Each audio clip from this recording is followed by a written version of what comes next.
The 26th of January. The 26th of January is a very important day in the history of India. 26 जनवरी भारत के इतिहास में एक अत्यंत महत्वपूर्ण दिवस है. It is our Republic Day. यह हमारा गणतंत्र दिवस है. On this day in 1950, India became a republic. 1950 ईस्वी को इस दिन भारत एक गणतंत्र राष्ट्र बना. The new Constitution of Free India took effect from this day. इसी दिन से स्वतंत्र भारत का एक नया संविधान लागू हुआ. Since then, the 26th January is celebrated every year all over the country as Republic Day. तब से 26 जनवरी प्रत्येक वर्ष पूरे भारत में गणतंत्र दिवस के रूप में मनाया जाता है. This day is celebrated with great joy and pomp. यह दिवस बड़े आनंद और धूमधाम के साथ मनाया जाता है.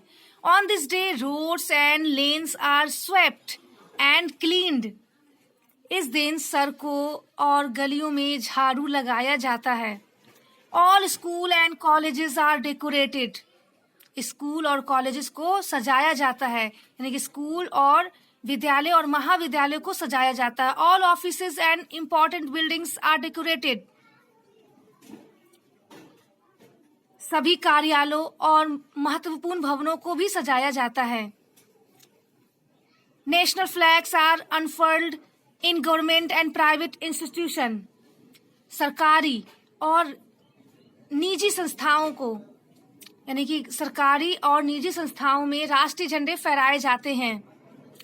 नेशनल एंथम इज संग. राष्ट्रीय गान गाया जाता है.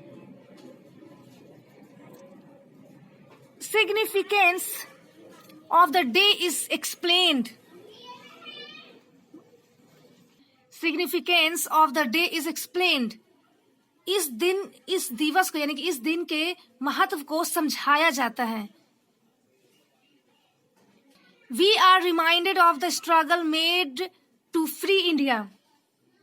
भारत की आजादी के लिए किए गए संघर्षों की याद भी दिलाई जाती है.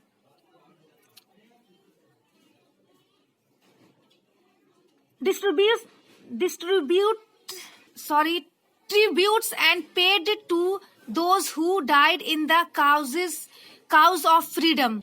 Tributes and paid to those who died in the cause of freedom. जो स्वतंत्रता के लिए शहीद हो गए, उन्हें श्रद्धांजलि दी जाती है. Sweets are distributed. मिठाइयाँ बांटी जाती हैं. Cultural programs are held. सांस्कृतिक कार्यक्रम आयोजित किए जाते हैं. The 26th of January is a memorable day for us. हम लोगों के लिए 26 जनवरी अविस्मरणीय दिवस है. We ought to celebrate it with due love and respect. हमें इसे यथोचित प्रेम और आदर के साथ मनाना चाहिए.